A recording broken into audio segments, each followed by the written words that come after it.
right, let's get started. Hello and welcome, everyone. My name is Kenny Fayase, Senior Training and Certification Specialist with IPMI, and we thank you for joining us for today's Learning Lab. If you need assistance at any time during the program, please use the chat feature and we will assist you. This Learning Lab is recorded and will last 60 minutes with a Q&A session at the end.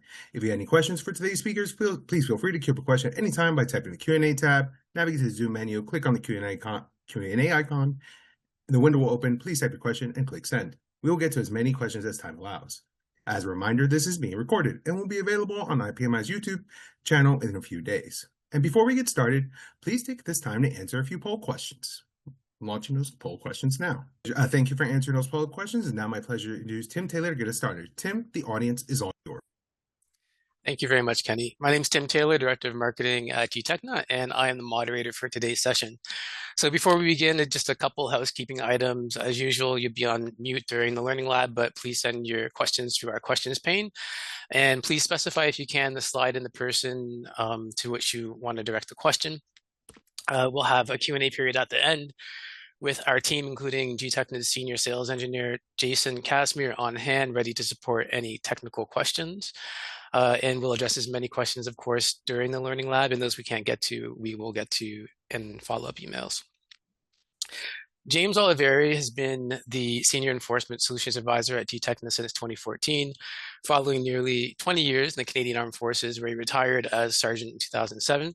He has over a decade of experience advising on wireless data communications for police and government agencies, improving compliance and officer safety. James has contributed to parking and traffic enforcement projects in several cities and is a 2018 graduate of McGill University's Executive Business Program. Ben Pish is a parking management expert with over 8 years of experience, having held leadership positions at the City of Calgary and UBC Okanagan. He specializes in enforcement strategies and ticket-by-mail operations, enhancing parking services in urban and industrial settings. And since joining Sensen Networks in 2021, he's combined his operational expertise with AI-driven technologies to address parking management challenges through innovative solutions.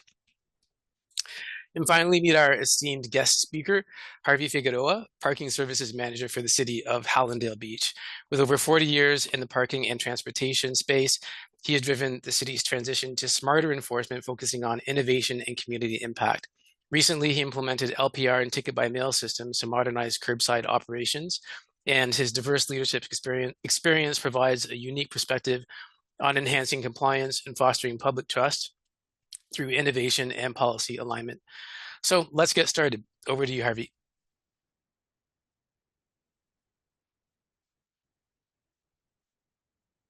How about if I unmute myself, right? That would help. That helps, Harvey. Yeah, that helps. Yeah.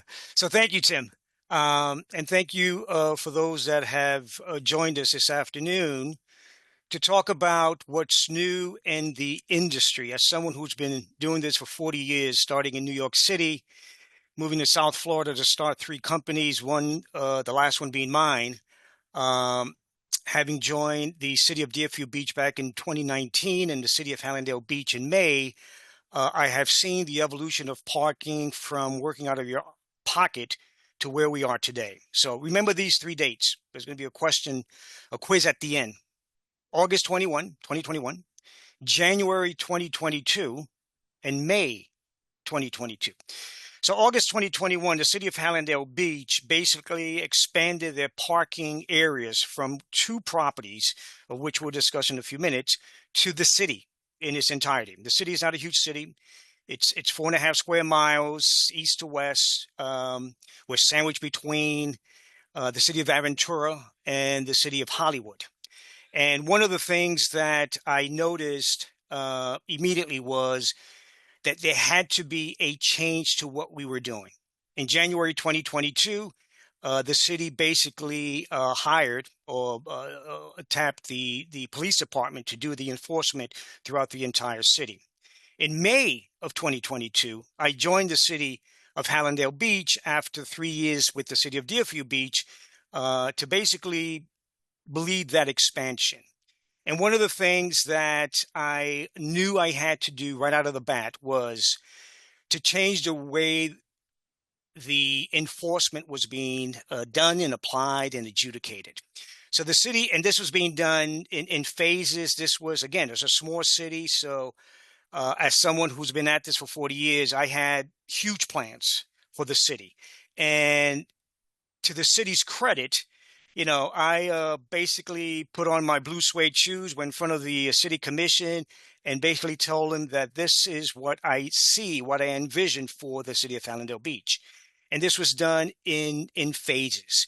Um, the first part of that phase was taking what we were doing, and what we were doing is basically uh, the Broward County Clerk of Court's office was adjudicating the parking citations. We were issuing citations manually. We were inputting them into our system manually. We were driving to the Broward County Clerk of Court's office in Fort Lauderdale. They were entering it into their database manually. They had 14 days, contractually 14 days, to enter it into their database.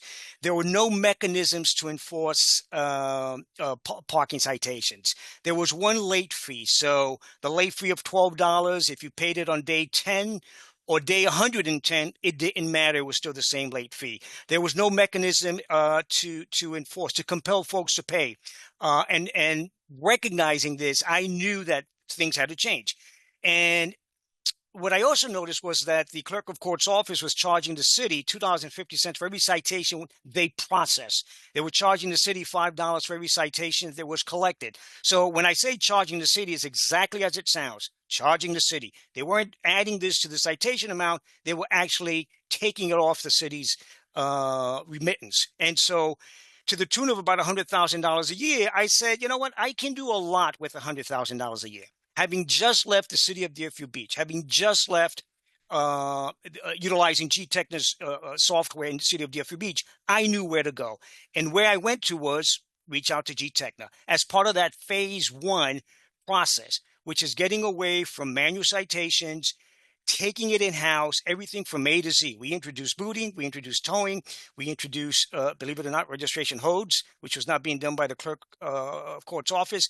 We introduced a collection agency, the services of a collection agency, and lastly, we actually introduced a special magistrate to hear appeals. So, to use a baseball term, we absolutely hit it out of the park. The return on the investment was absolutely through the roof.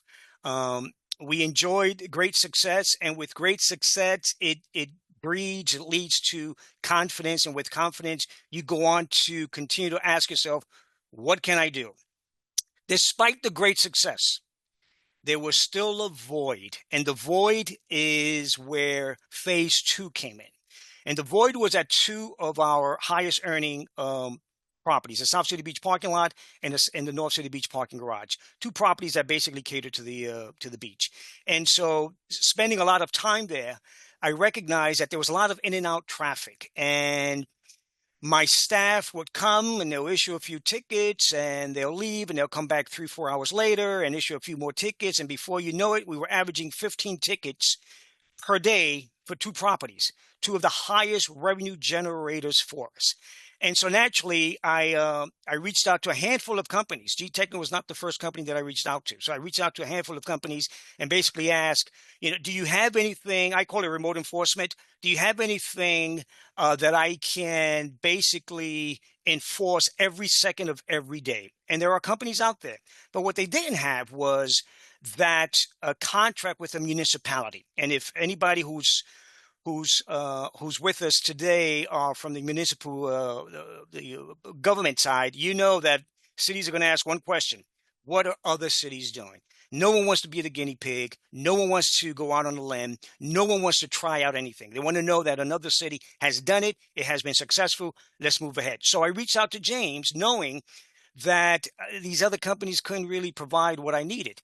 And I said, James, is it possible that we can do some type of interface with these companies since they have this technology? And he said, Harvey, you don't need to do that. We do that. We have a plate century program that can provide you exactly what you need.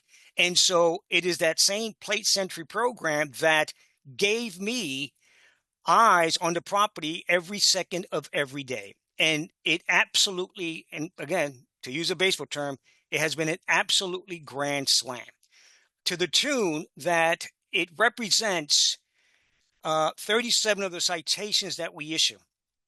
Now, collection is based on, a host of things, but we're collecting 46% of that. In fiscal year 24, we issue 18,000 citations. We're on pace for this fiscal year, which expires in 6 days, to issue 29,000 citations. The remarkable part is that it represents, the ticket by mail revenue represents 57% of the total revenue that we're enjoying. So it allows me to issue citations from the comfort of my own home, and I've done that. There was a Sunday in July that sounds like a Tom Hanks movie, that I actually processed 90 citations within 10 minutes. I had a cup of coffee in my left hand, the mouse in my right hand, and I'm searching for two things. Is the citation, is the license plate correct? Sometimes the B looks like an 8, the 2 is a Z, the 0 is an O, and is the state correct? And if those things are correct, you hit approve, and away you go. So the return, like I said, the return on investment with ticket by mail has been through the roof. The ease to do this has been, godsend. It has allowed me to expand the coverage, to improve coverage with my staff, where they're no longer traveling on Hallandale Beach Boulevard to get to the beach. No, now we're focusing on quality of life issues. And we all go through it, right? It is that parking on the sidewalk, crosswalk, against traffic, in the fire lane, in front of the fire hydrant, against a 25-foot visibility triangle. So all those things we were not able to concentrate without adding personnel, which was, again, when I went in front of the commission, I said, give me an opportunity to demonstrate that there's a lot out there that we can do. And to their credit, they gave me the green light to move forward. Now, having said that, the best laid plans can go off rails, right? So we had hiccups, but the hiccups, we recognized it early, and we're putting processes in place to kind of get past those hurdles. Hiccup one was the placement of the LPR camera at our North City Beach garage at the exit lane. So it was where we placed it. It created inside the garage, you can make a U-turn. And so in the U-turn, the camera will pick up the individual as if they were exiting, but they weren't exiting. And so when they do exit, it recognizes it as an orphan exit, because now it's catching it going out, but it never came in. So what do we do there? So we're going to move the camera and eliminate that issue. The other thing that we learned was that, I learned, is heat and a sauna-like, oven-like atmosphere and a switch and a server, they don't play nice. So where we have the server and the switch is in a dead end of the garage, and it's an oven, it's a sauna. So I had to move it from where it is to much closer to the entrance, where there's better circulation, it's cooler. So that's in the works to happen. Because it created connectivity issues, intermittent connectivity issues, but connectivity issues nevertheless. The third lesson was, again, it's on the beach, sand, lens, and we had to come up with a weekly cleaning schedule to have my staff basically clean the lenses, which is what we do, and the issues of blurry photos is now behind us. But the other one is lesson 4, which is still a work in progress. And I say that because when you retrieve the owner information through the Department of Motor Vehicles, it goes to the registered owner. So Hertz, Avis, Budget, and the other rental car companies are the registered owner. So if you rent a car and for some reason you either didn't pay enough, you enter the wrong license plate, that citation is going to go to the rental car company. Now, we do allow a 30-day appeal window, and that's up to the registered owner to determine what's the next, course of action. It's up to them. So many rental car companies have taken a position that they're going to pay the citation and then pursue the payments, the payment of that, recoup a payment of that is through the renter. And what happens is the renter they reach out to us and say, well, I entered the license plate, but it was incorrect. So one of the things that we're working on is trying to find a way to honor that, and without causing much agita for our finance department, But that's, again, something, it's a work in progress. It doesn't happen often, but when it does happen, you want to be fair, and you want to still provide that appeal window for that individual. But again, it's the rental car companies make that determination, and we're not in a position to dictate to a rental car company what can or cannot be done. So that being said, success breeds confidence. All right, phase one has worked. We hit it out of the park. Phase two, ticket by mail. It is we're hitting on all cylinders. And so where do we go with this? I asked myself, okay, what next can we do? So it so happens that there is a loading dock area and a roundabout near these two properties. That's a trouble spot. And again, it's that cat and mouse scenario that you'll catch one every once in a while. You'll get a call from a resident or a merchant that, it's a zoo. You go out and people start scattering. So the next phase is, how do I use that technology and apply it to curbside management? And so that's what the next phase is where we're headed, is to provide curbside management to the area in front of the loading dock, the area in front of the roundabout, and other areas throughout the city. And again, it's a matter of proving that the gtechna interface, the gtechna programming, the software works, and there's no reason for us not to continue with the momentum and go on to the next phase, which is, like I said, a curbside management. Now, phase four is a leap of faith, but again, I've been at this for 40 years. I've made a lot of mistakes in my life, but I've also had great successes. And I learned from the mistakes, but I am also confident that artificial intelligence is the future. Part of it is today, and as it continues to improve, God only knows what's going to happen in 5 years, 10 years. And so that being said, we are still looking at, I think it's Waymo who is now introducing their autonomous vehicles throughout parts of the country. And I believe Miami and Washington, D.C. is on their schedule of pilot programs. So my goal is to introduce autonomous vehicles on an overnight shift when parks are closed, schools are closed, businesses are closed, people are home sleeping, less traffic. And then try it out in areas of the city that folks are still parking on the sidewalk and against traffic and fire lanes and so on and so forth. Because, violating city policy doesn't end at midnight. And so, again, I think it is a leap of faith, but I'm hoping Waymo does a great job. And naturally, Sensen and Ben and his team will do a great job for us with curbside management. So it's a matter of step by step, phase by phase, proving the technology works and demonstrating that it's just a matter of time that the industry will kind of catch on with this concept. So I think at the end of the day, it's I welcome everyone and anyone. If you want to know more about what's occurring at the City of Hallandale Beach, I am available. As you can hear, I love talking about parking. I can continue on this, but we only have 20 minutes. So I'm going to leave the back office processes to James Olivieri, who is more than capable of grabbing the baton from here and sharing with us how it all works. James? Oh, well, thank you very much, Harvey. I have to say, you come with a plethora of knowledge and information.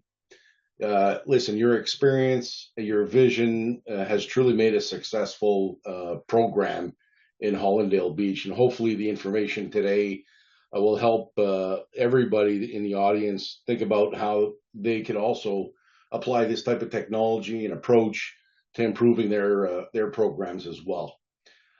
So thank you very much, Harvey, for that. I'm pretty sure everybody is interested in understanding a little more what really happens in the background. So next couple of slides, I just wanted to go through the sequence, how Harvey has implemented the program and how he manages it. And that sequence, of course, starts in that first phase where parking enforcement is being validated by fixed LPR.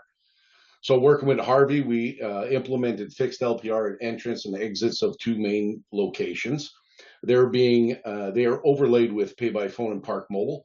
and can also be applied through digital permits, by license plates, and other methods as well. So the workflow is individuals come in, and of course there are scenarios where you can put certain grace periods, allowing your constituents to come in, drop off family to go to the beach, or drop off family for meetings, and then leave without being enforced or penalized. And those are business rules that you can apply easily. Those that, of course, taking advantage of the situation, going in and leaving after a couple hours without paying, well, that information is documented. And that brings us to the second sequence where LPR data processing and review comes in. Harvey and his skilled team now have the tools in real time validating all the license plates and all the data assigned to that plate, the entry time, the exit time, of course, all of that feeding, the information relative to that vehicle, information, whether it be plate and make and model. The more information, the better, because that brings us to another session, and I'll talk about that sequence. So once Harvey reviews all of that, like on a Sunday, Harvey, you got a lot of time on a Sunday, but that session, once it's approved, it goes to another process. That process is the integrations with in-state and out-of-state DMV request for owner information. So once you trigger that approval process, that now requires an RO. So I need the address of that owner. It pulls that information in, working closely with the city. We can customize what that invoice or what that ticket by mail is going to look like. So we provide enough evidence on there of the vehicle itself, all the legalities, the information that the city wishes to provide, and of course, how to pay. So providing that self-service, that tool where people could either scan a QR code and prompts them directly to a portal or a link, and it outlines all the fines and amounts, of course, all the information. When that individual now selects it and goes straight to the portal, the goal is to provide as much evidence as possible so that they don't have a reason to contest. Our goals, of course, is to provide that information to lower the administrative burden of appeals through the information that we bring forward. So we have a copy of the citation or a copy of the invoice laid out. We have the entrance and exit violations. We have the ability to pay or appeal, and list out all the infractions and the amounts below. Harvey, I believe your appeals process must have dropped quite a bit with the information that we're posting now. I can tell you this, and we've all heard it. We're all of us are old enough to have heard this a gazillion times. A picture is worth 1,000 words, and that speaks volumes. So folks, yes, the appeal process initially was kind of a little bit on the high side, but it has dwindled because photos speak for themselves. We do get phone calls, and we direct folks to the appeal window. We do get folks coming into the lobby. Every once in a while, you might get something in the mail, but the reality is, and I drill this into my staff's head, that when we can take a dozen photos, right? So if you take the proper photo, the proper angle, if you prove the violation, it speaks for itself. We don't have to provide a song and dance routine to justify the citation. So the answer to your question is yes, it has gone down. And I was fearful of that initially, but it is an easy process. Thanks, Harvey. I appreciate that. The next after that, guys, the use cases, you don't have to come out of the racing gates and implement ticket by mail citywide. You can take this as a phased approach. A lot of cities look at certain milestones that they want to achieve in implementing and deploying ticket by mail. Cases where street zone cleaning, where you could leverage AI LPR or LPR enforcement, driving and capturing street cleaning violations where vehicles are parked when they shouldn't be, reviewing that process and going through what I've explained. Residential parking zones, whether it be overnight parking permits, officer safety. You want to implement safety measures, and that is not having your officers having to get out of the vehicle and physically issue citations in areas where it's low light, outside of business hours, placing individuals at risk. So you can look at maybe overnight enforcement with ticket by mail in residential zones. Another one would be bike lane enforcement. I'm pretty sure the audience has heard of Vision Zero. Washington, D.C. and other states have implemented that program. Bike lane enforcement, we've provided them a solution to be able to capture vehicles in violation before and after photos that have to be reviewed. And then RO requests are sent out, and then you mail out the notices that way. And you don't have to stop and slow down traffic. So all the improvements towards compliance and enforcement are applied here. So those are multiple cases that you can look at. And there could be others as well. So what I'm seeing, guys, is other cities that have achieved ticket by mail successes. I list them out here. The city of Galveston, Texas, just recently passed legislation allowing them to do ticket by mail. They have a very large oceanfront area where they removed all meters, applied an overlay of pay by phone as a means to pay. And one of their challenges was officer safety, getting out in traffic, slowing down traffic because of an LPR would capture a violator, stop and have to physically get out and issue the ticket physically on the windshield. And if you ever been to Galveston on the ocean front, it's 2 lanes. So therefore, there was a big buildup. There's a lot of traffic there, especially in peak season. So that was successfully implemented. Kitchener, Ontario also applied school zone enforcement. Vehicles that drive into the no stopping zones are being monitored and tracked through AI LPR, vehicle-based, and capturing that information, being reviewed and mailed out. That's another item that you could apply this type of concept to.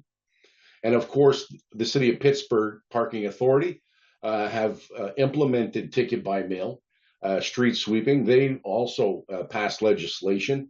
We were working very closely with the city. They have a great vision, similar to Harvey, in implementing this program and expanding ticket by mail, both for permits and paid parking. Hollywood, Florida also has off-street. They as well have a location that they're monitoring through fixed LPR and doing ticket by mail. The main takeaway here, ladies and gentlemen, is the ticket by mail is here to stay. It's here and it's expanding. Cities are investing in AI platforms more and more as time goes on. It's a game changer now when you're comparing standard LPR, fixed or vehicle practices and applying AI to it. It's a great advantage. We welcome you guys to ask us a lot of questions so that we can help everybody get into that mindset of changing traditional habits and expanding with the technology that's available today. Thank you. Great, thanks, James, and good afternoon, everyone. So there's a theme throughout Harvey and James's discussions there, and one of the themes is doing more with less, or doing more with the same. There's a need for increasing efficiency. They want more detail from what's being captured from the street. They want to try to increase things like safety and try to minimize or overcome any shortages that might exist. So where can cities add AI? And I think AI is such a common piece of our daily lives, not just for cities, but even as individuals. It's constantly evolving, it's exciting, it's adding new benefits to our day-to-days. It can essentially, it can run our office, it can answer phones, it can translate documents, it can create documents, it can transcribe. You can talk to it and ask it to dictate information, but it can also be embedded into tools that we use every day, specifically that for parking tools. So what we can add in terms of AI is we can bring a sense of additional safety measures to something as standard as mobile enforcement, driving down the street.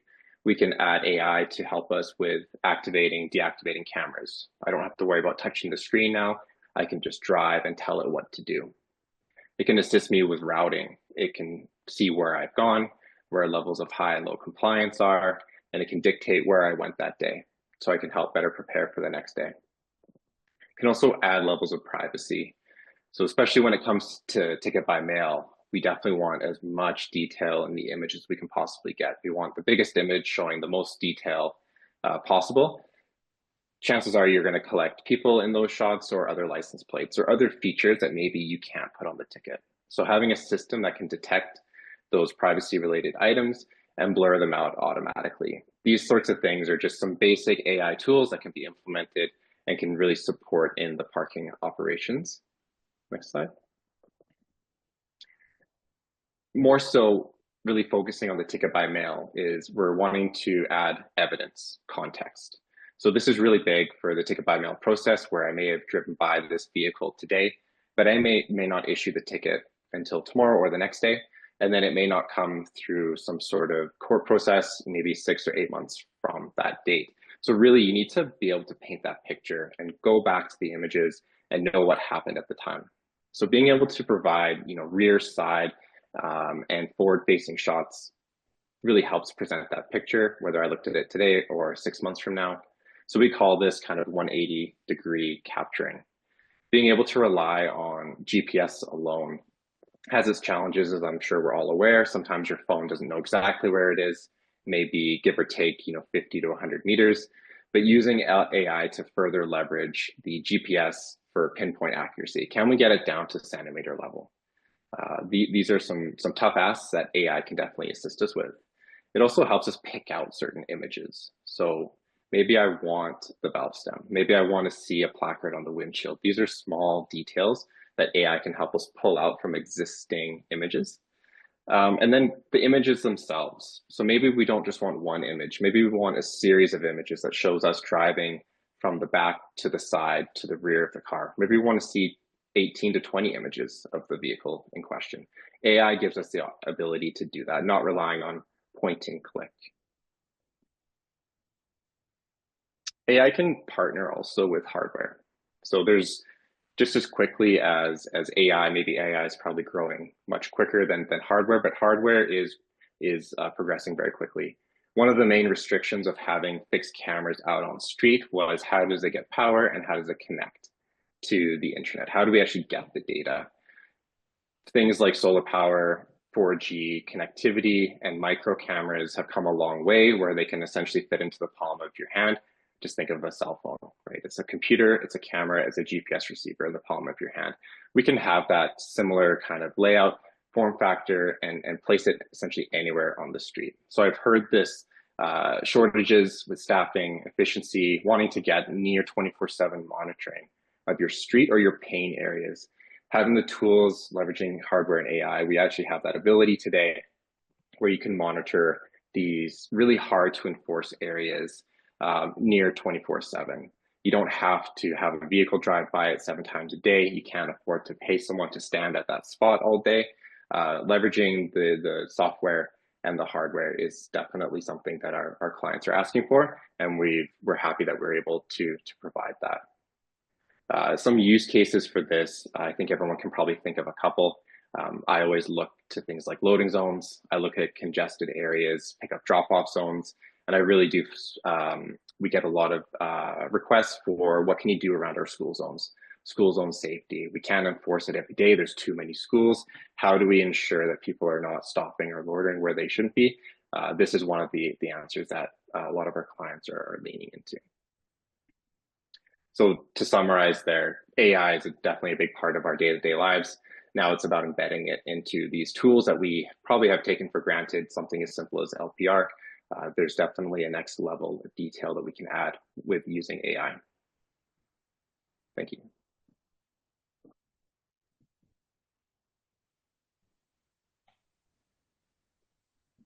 That was good. Thanks, Ben. All right, let's move into the Q&A portion of this learning lab. And Jason is going to be the moderator for that and facilitate some of those questions that have come in. Thank you, Harvey. Thank you, Ben. Thank you, James. Very informative. I do see some questions coming in.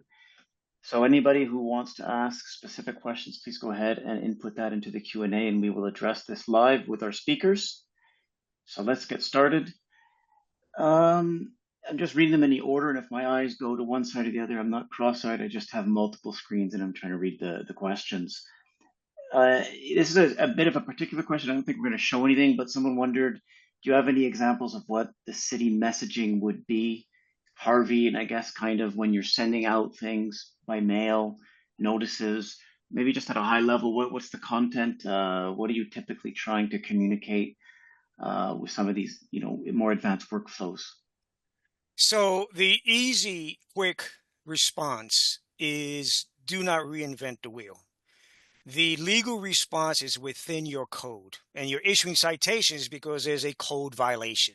So what I learned in Deerfield Beach and also here in Hallandale Beach is use the code to help you explain why a citation was issued. And typically when that is done, opinion doesn't trump, I hate to use that word, code, right? The code is a law of the land, and unless you have something to refute this code with another code or a statute, your opinion is noted.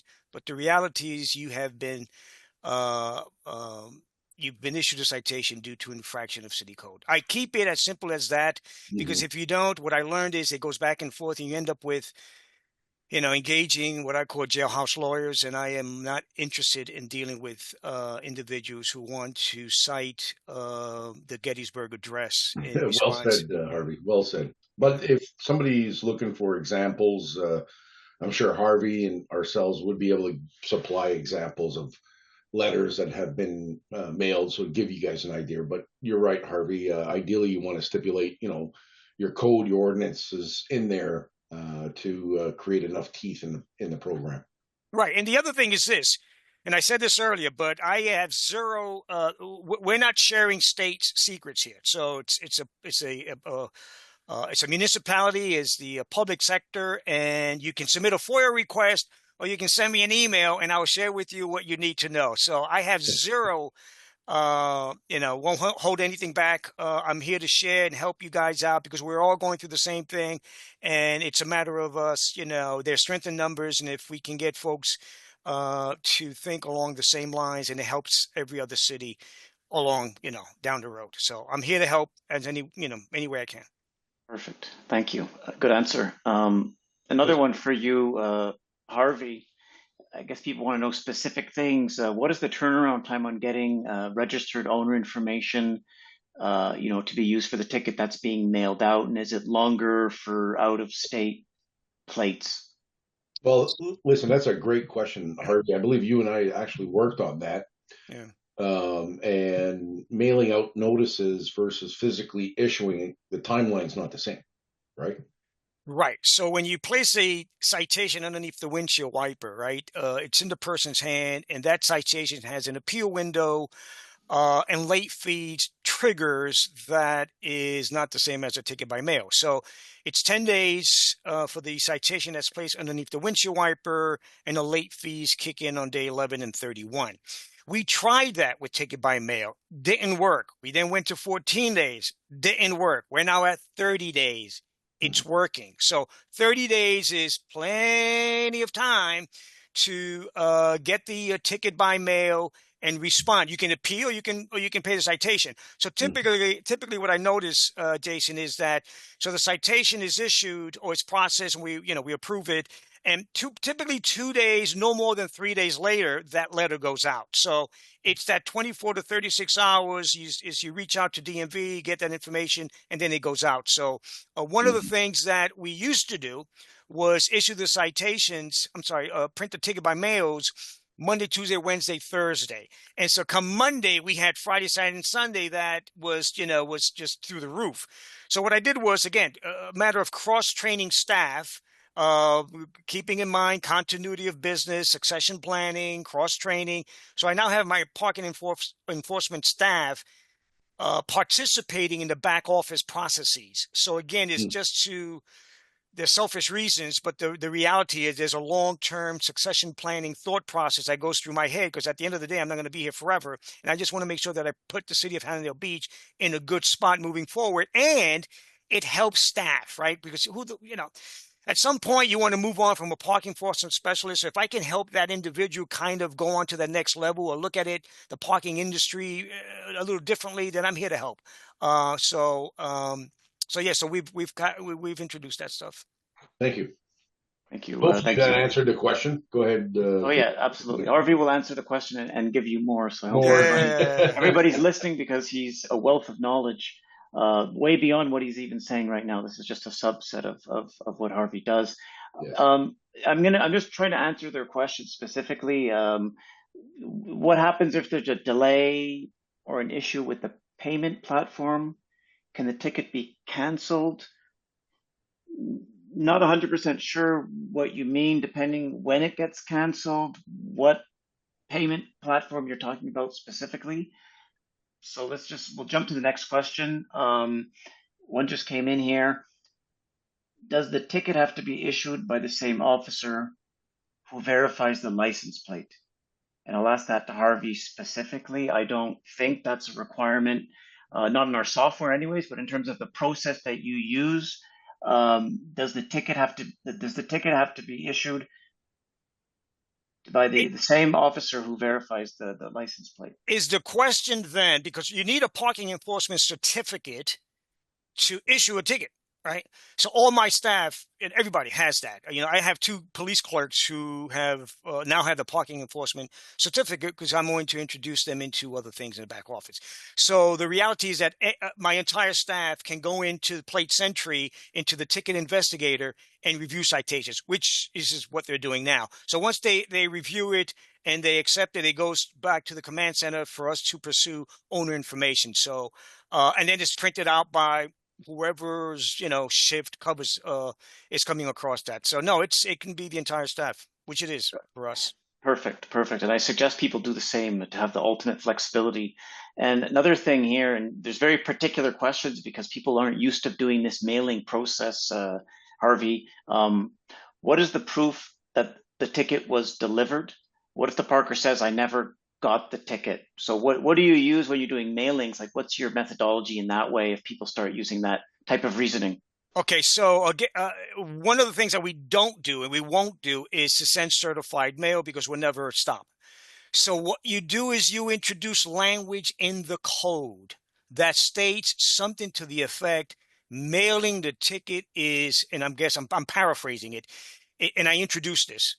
Mailing the ticket is proof that the citation went out. We don't have to prove that you received it. We just simply have to prove that we mailed it. And there is a component within the command center that shows us when that ticket by mail was mailed. I think that's a very revealing answer, Harvey. So hopefully people, if you didn't catch that, when the video comes out, rewatch that again a few times.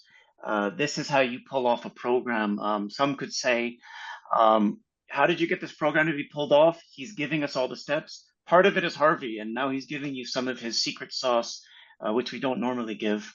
More questions coming in, everybody. So go ahead, Joe. And for, let's diversify here. Let's go more to Ben specifically. There's a question to you. Do the cameras on vehicles capture the whole vehicle? Would you be able to see if the vehicle had a disabled placard hanging? And we do get this one a lot. And can you view the video footage, or it's just stills from the video? Because we say, your cameras use video, which we take into pictures. So let me just say it again. Do the cameras capture the whole vehicle? And would you be able to see a vehicle had a disabled placard if it was hanging?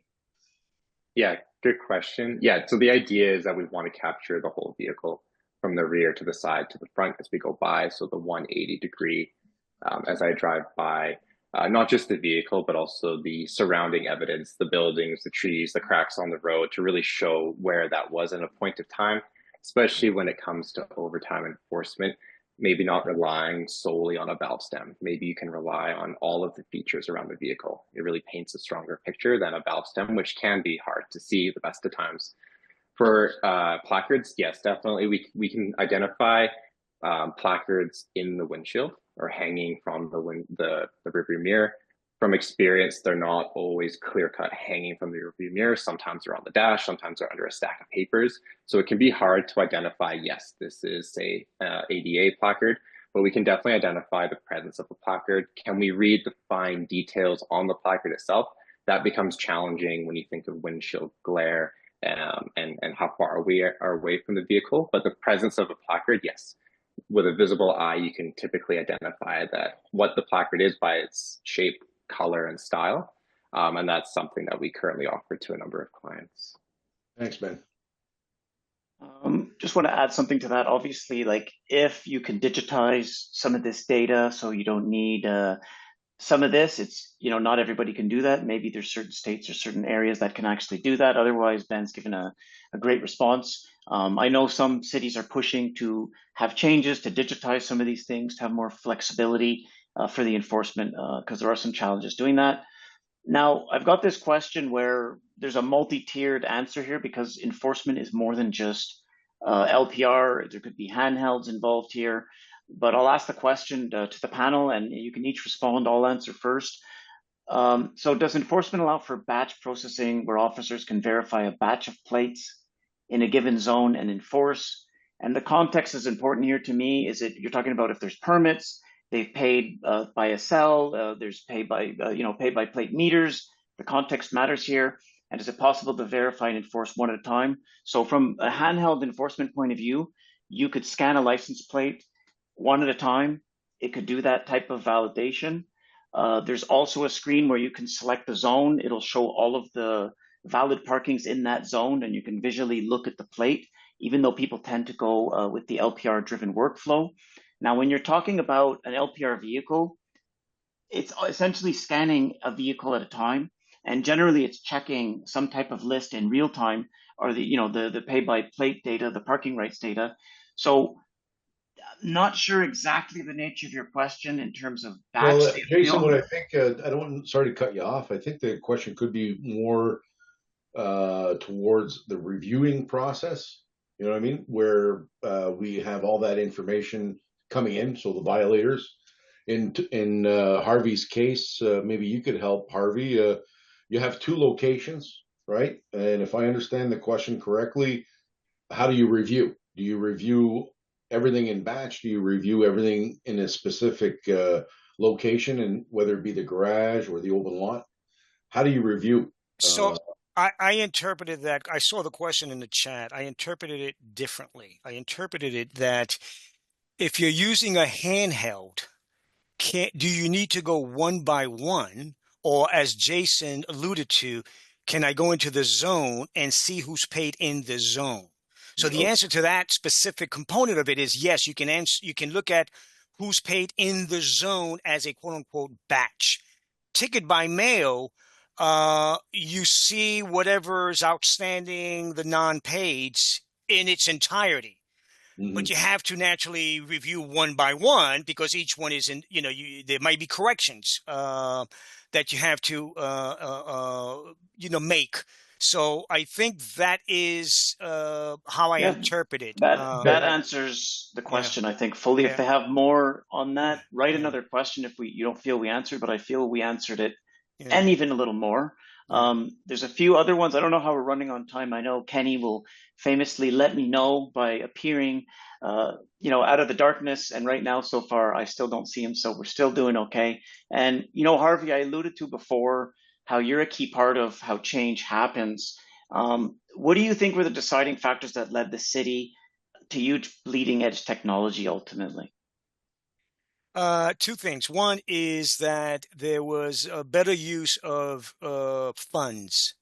And by that, I mean the city was paying, or rather, the city was subsidizing the clerk of court's office to the tune of $100,000 a year. I proved, and again, I give them credit because if they said no, we wouldn't be having this discussion. But I was able to prove to them that what we did in Deerfield Beach works.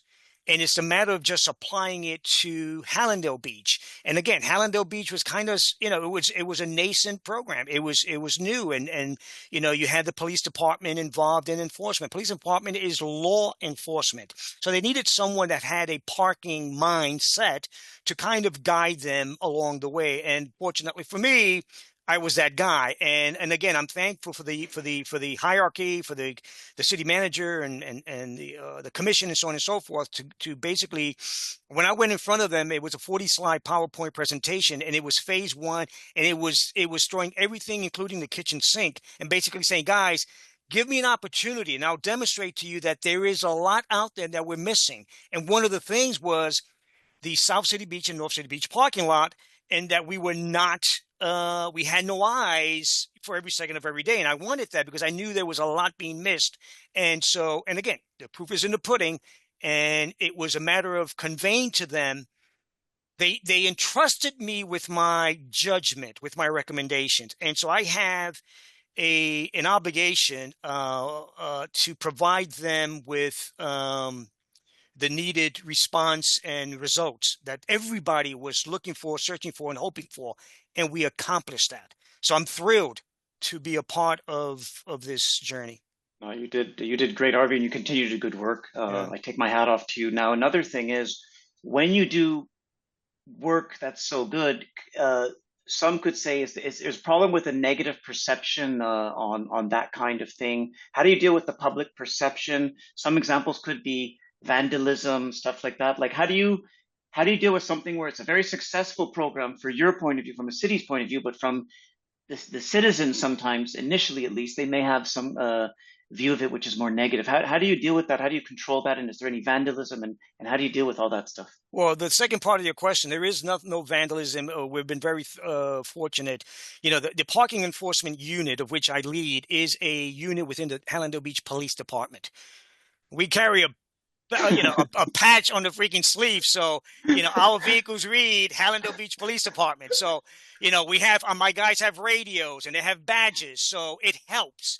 But the reality is this, and I learned a long time ago that if you can prove to people that in this case, a citation was issued because of XYZ reason and not just arbitrary, we had nothing to do and we hate you.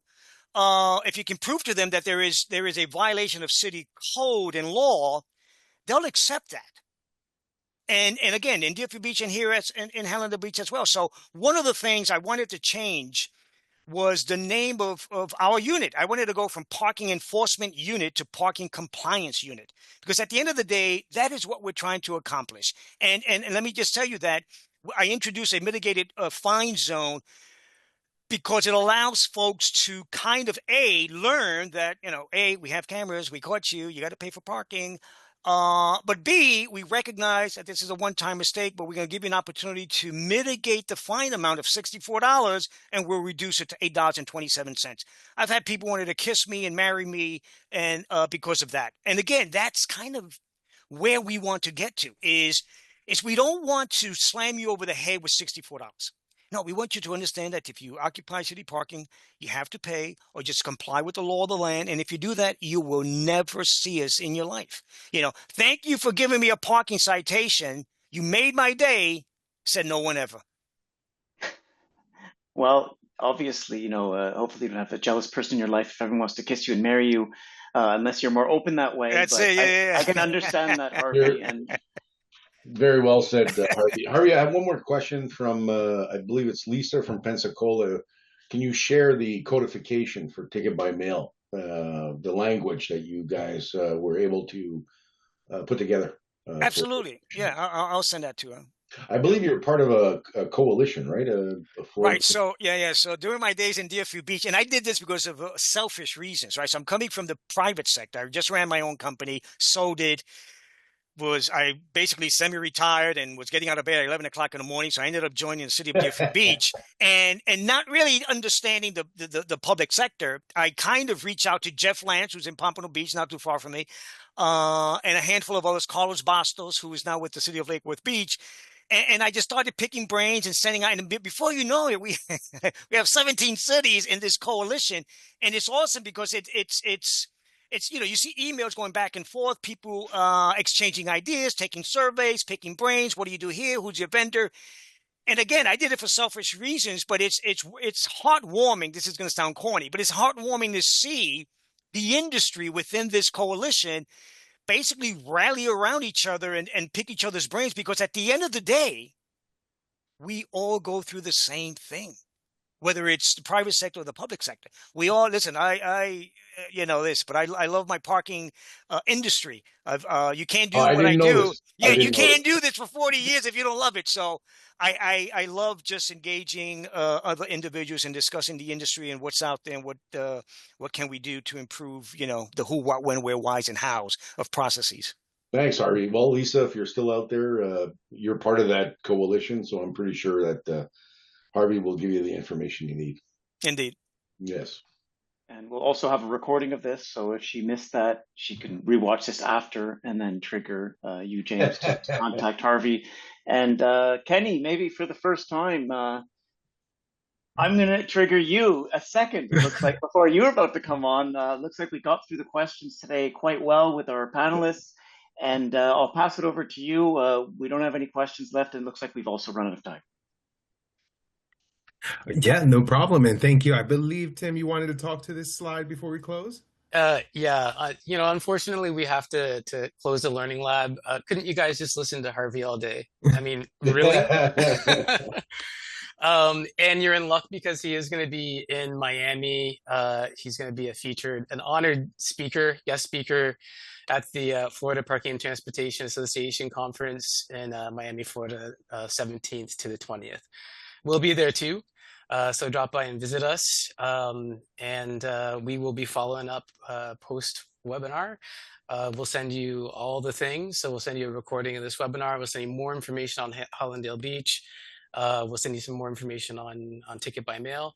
A huge thank you. Thanks so much, guys. To Yes, all the thank you. panelists. Thank you, everybody that attended too. Thank you for joining us. Yeah, thank you for everybody's interest and the great conversation, avid conversation, and special thanks to Harvey. So thank you, everybody. Thanks to the IPMI. Well done, guys. Thank you. Goodbye, Okay. Ben. Bye-bye. Okay, take care. Enjoy your day. So much, guys. Have a great day, and thank you for joining us for this learning lab. Have a great week, guys. Bye-bye. Bye, everybody. Bye.